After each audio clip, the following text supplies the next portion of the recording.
de verdad que me siento muy complacida, muy emocionada y reconocida con la FES Aragón, con la UNAM, porque han tomado la determinación de hacer por tercer año consecutivo este Congreso Internacional en materia de cuidados.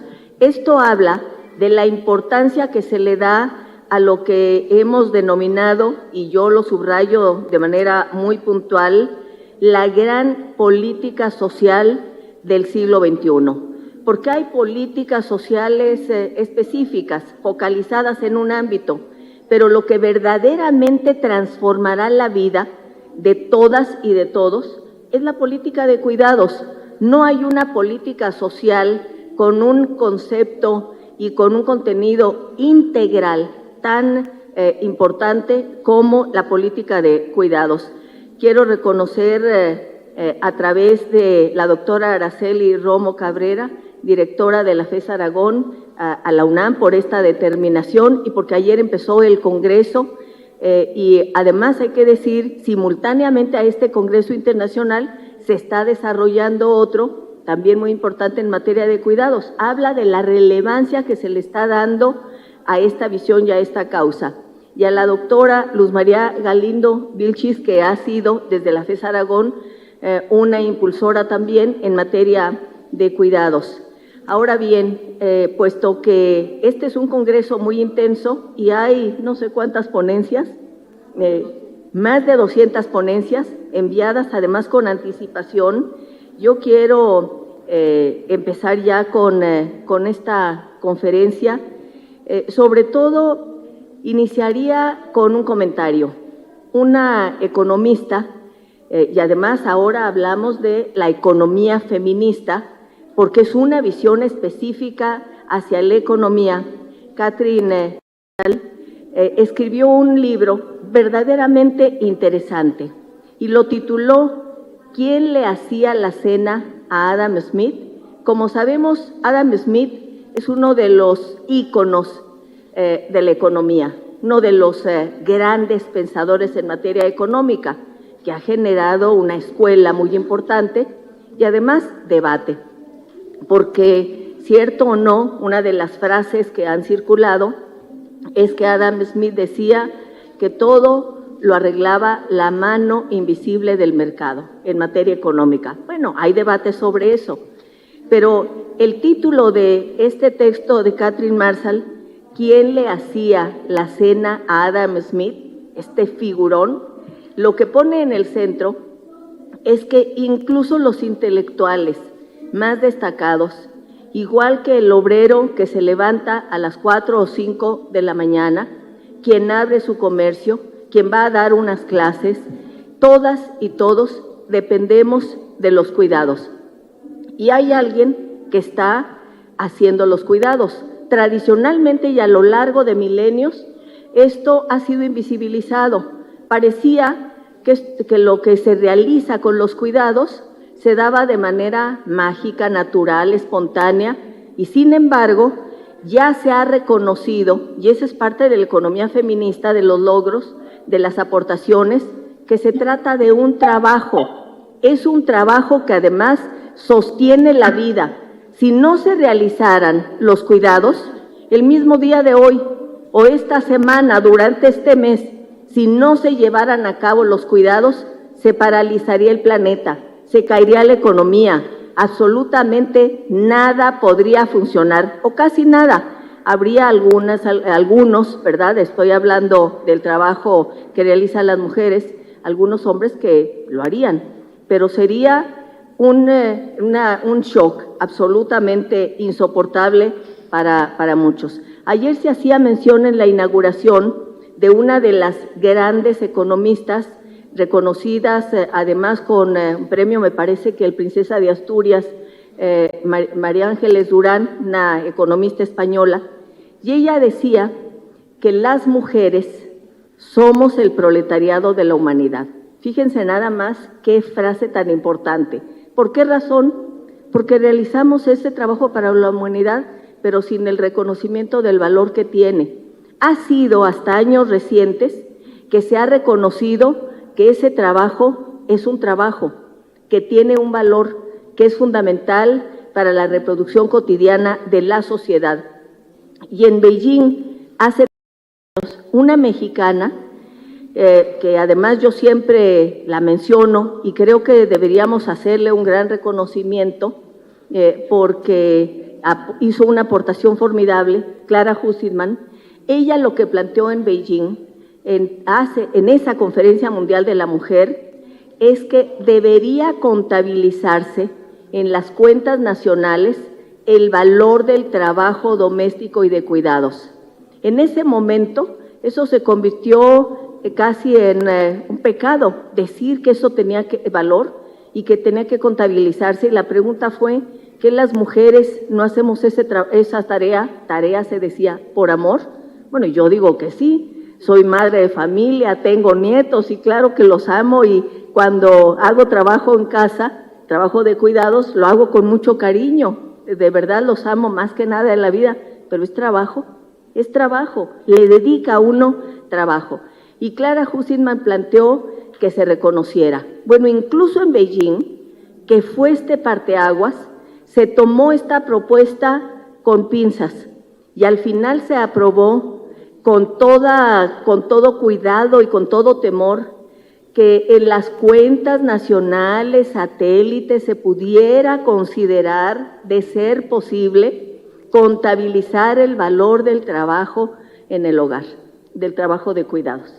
Bueno, finalmente se adoptó esto y hoy ya sabemos, y están las cifras, que equivale, y nada más quiero dar los datos de 2023, el valor económico del trabajo no remunerado en labores domésticas y de cuidados ascendió a 8.4 billones de pesos en 2023. A eso equivale. Y también ya se mide y se dice que equivale al 26% del Producto Interno Bruto, más que el valor de lo que produce la industria petrolera, la de turismo, cualquier industria a la que podamos mencionar en nuestro país. Es un valor mucho más alto. Ahora bien, también esto ha significado para las mujeres un hecho que resulta muy fuerte y que tenemos que visibilizar. Las mujeres le dedicamos, ya se decía aquí, lo decía la senadora Mayuli Latifa, decía 3 veces más que los hombres de nuestro tiempo a cuidados, 3 veces más que los hombres. ¿Esto en qué se traduce? En algo que tenemos que poner también negro sobre blanco presente. Las mujeres de todas las clases sociales, de todos los ámbitos, compartimos una pobreza de tiempo propio. No tenemos tiempo propio porque estamos cuidando. Ahora mismo seguramente quienes estén en algún trabajo remunerado están al mismo tiempo cuidando, pensando en si se va a comprar la leche, si los niños irán a hacer la tarea, si la casa funciona. No le he preguntado a la directora de la FES Aragón, pero seguramente que también está, como decimos, con un ojo al gato y otro al garabato. Es decir, pobreza de tiempo, porque no tenemos tiempo propio. Y el hecho es que adicionalmente a que cuidamos, porque cuidamos, cuando se habla de cuidado se piensa generalmente en las infancias, en los recién nacidos, pero también cuidamos a personas que tienen alguna discapacidad y que no pueden bastarse por sí mismas o incluso bastándose a mismas requieren también cuidados, o personas que tienen una enfermedad transitoria o una enfermedad terminal, y a quienes son personas adultas mayores. Y en nuestro país lo que tenemos es un fenómeno en el cual la pirámide poblacional ha ido transformándose, especialmente en zonas como la Ciudad de México, y hay cada vez más personas adultas mayores y menos jóvenes. Pero incluso en nuestra ciudad, con los niños y las niñas, la pregunta que en alguna ocasión en la Secretaría del Trabajo nos hacíamos y se hizo una investigación era: ¿quién cuida en la Ciudad de México? ¿Quién cuida? Y lo que encontramos es que la Ciudad de México, que es una de las zonas con más servicios y más estancias infantiles y guarderías, solamente en ese año, en 2015, solamente el 51% de niñas y niños menores de 5 años tenían espacio en estancias infantiles. Y entonces la pregunta es, ¿y el resto? ¿Quién los cuida?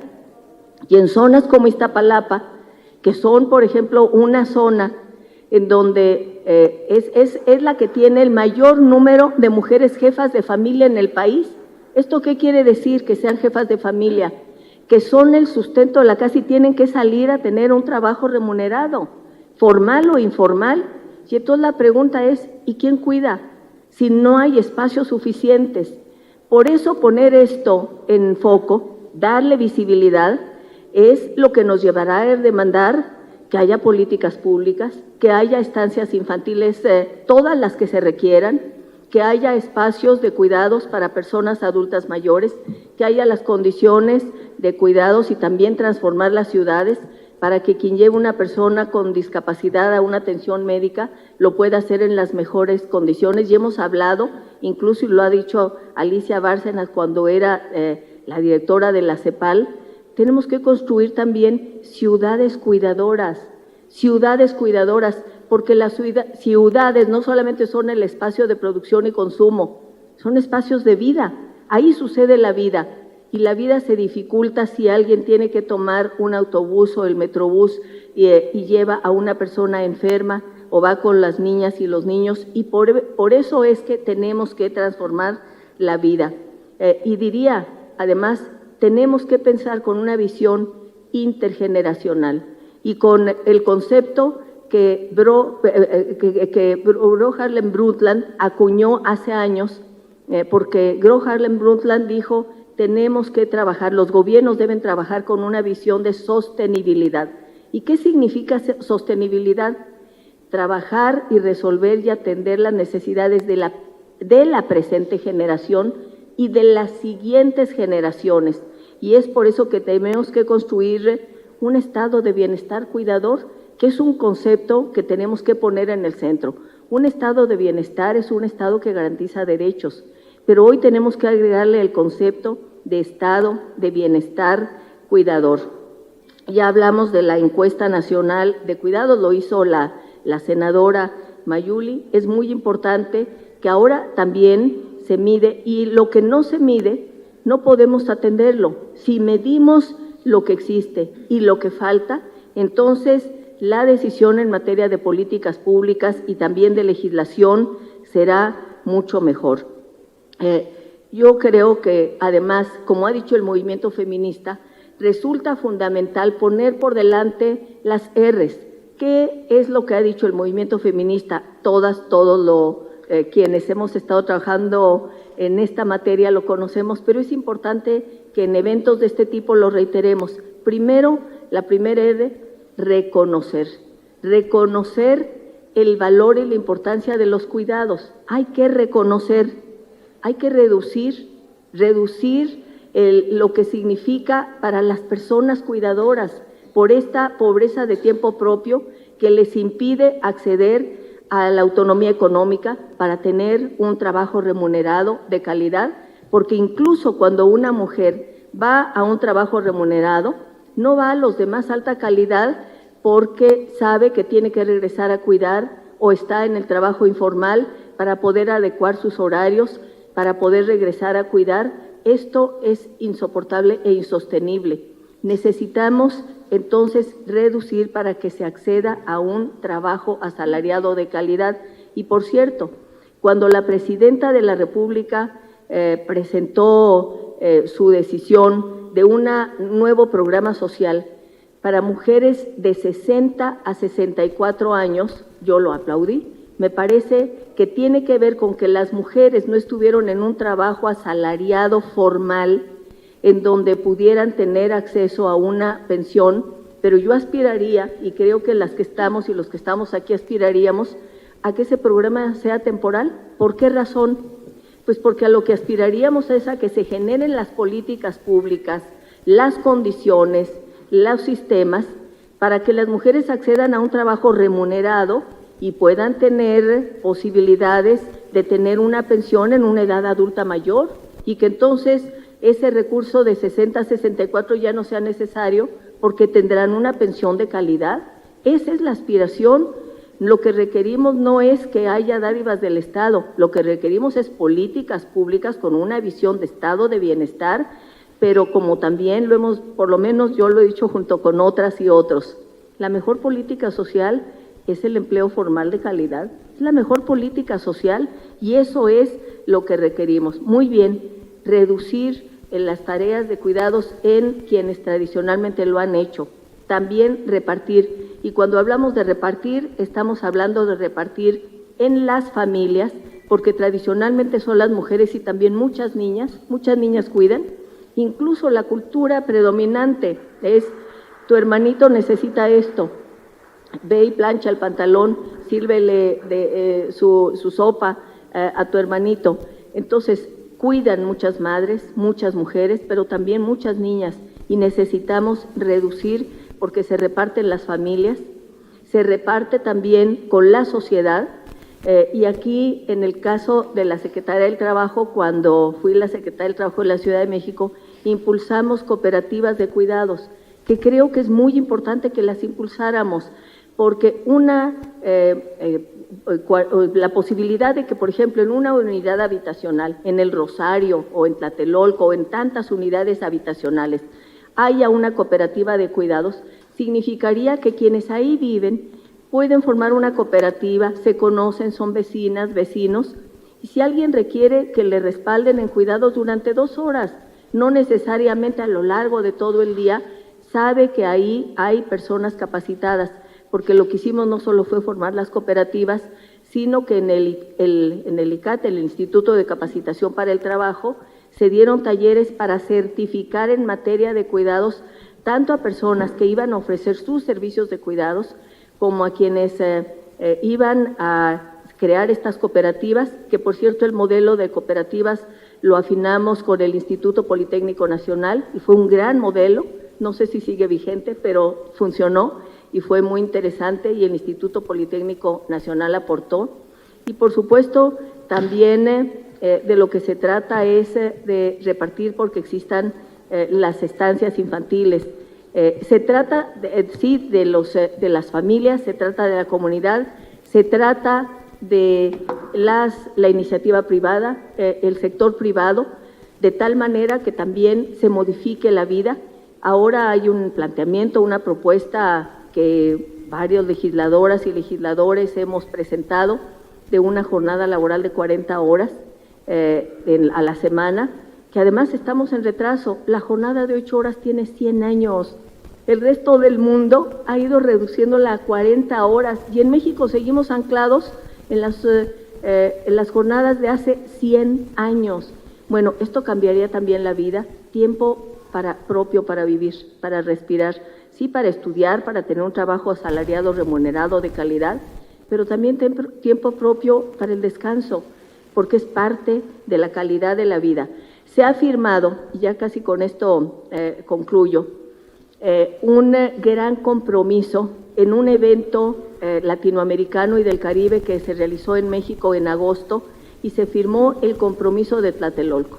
Lo firmaron 31 gobiernos, 31 estados de Latinoamérica y el Caribe, con la intención de que la siguiente década, es decir, de aquí de 2025 a 2035, se avance en la construcción de sistemas de cuidados en nuestros países, para avanzar en repartir este cuidado, en reconocerlo y en que las mujeres se incorporen a la actividad productiva y a una vida plena y con derechos y a su tiempo propio en el futuro. Y como dice Elisa Gómez de la Fundación Frederick Ebert, sí son importantes los sistemas de cuidados, pero puede ser, porque lo estamos viendo en distintos estados y en distintos municipios de la República, que incluso antes que los sistemas empiece con políticas públicas de cuidados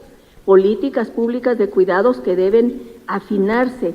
Y en esas políticas públicas de cuidados está, por ejemplo, el que se señale que va a haber más estancias infantiles, que va a haber estancias infantiles, no queremos que desaparezcan, que habrá escuelas de tiempo completo, porque además una sociedad de cuidado, como fue uno de los compromisos de Tlatelolco firmados ahora en agosto, una sociedad del cuidado significa que también la sociedad participa activamente en los cuidados, no solamente es el Estado, no solamente la iniciativa privada, no solamente las familias, sino también la sociedad, y esto nos permitirá ir a mejores condiciones porque requerimos los cuidados, requerimos repartir, compartir y no abandonar. Y no me deseo extender mucho más porque el tiempo se nos va, pero diría que cuando se trata de reconocer el que el Estado mexicano empiece a reconocer es fundamental. Ya la Suprema Corte de Justicia de la Nación reconoció por primera vez el derecho al cuidado en octubre de 2023. La Suprema Corte de Justicia de la Nación. Y posteriormente, la Comisión Interamericana de Derechos Humanos, apenas hace unas cuantas semanas, reconoció que los cuidados son un derecho humano autónomo. ¿Qué quiere decir con derecho humano autónomo?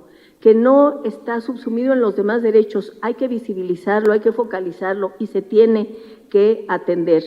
Y en nuestro país se empiezan a dar algunos pasos, todavía son preliminares, tenemos que ir mucho más allá.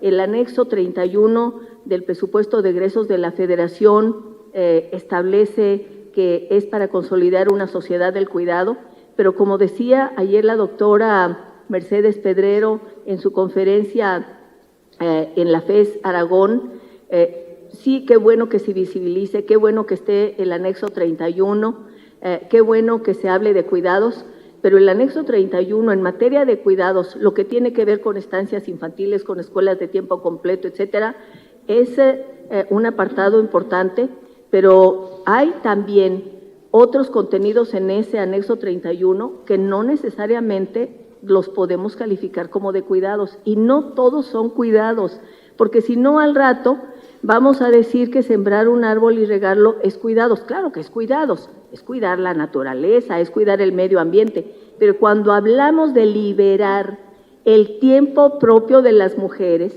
cuando hablamos de transformar su vida para que se puedan incorporar plenamente, necesitamos focalizar de qué estamos hablando. Se requiere precisión, sí queremos que haya cuidados en todos los ámbitos, pero cuando hablamos de las mujeres y de cambiar su vida y de incorporarlas al desarrollo económico y a su tiempo propio y a su libertad para poder dedicarse a lo que desean, entonces estamos hablando de algo muy específico y tenemos que ser muy puntuales y profesionales. Hay una gran cantidad de iniciativas que se han presentado en el Congreso de la Unión y también en congresos locales. Se presentó también una iniciativa votada por unanimidad en la Cámara de Diputados en la antepasada legislatura para que se reformara la Constitución, que estableciera que la Constitución, que estableciera que las personas, todas las personas tenemos derecho a cuidados dignos y que las personas cuidadoras tenemos derecho también a nuestros derechos y a nuestro tiempo propio. Esa reforma constitucional era fundamental, votada por unanimidad por todas las fuerzas políticas en la Cámara de Diputados. Y sin embargo pasó al Senado de la República, estuvo, como lo decimos coloquialmente, en la congeladora y luego precluyó, se desapareció porque pasó el tiempo para poder votarla. Bueno, es lamentable, es lamentable.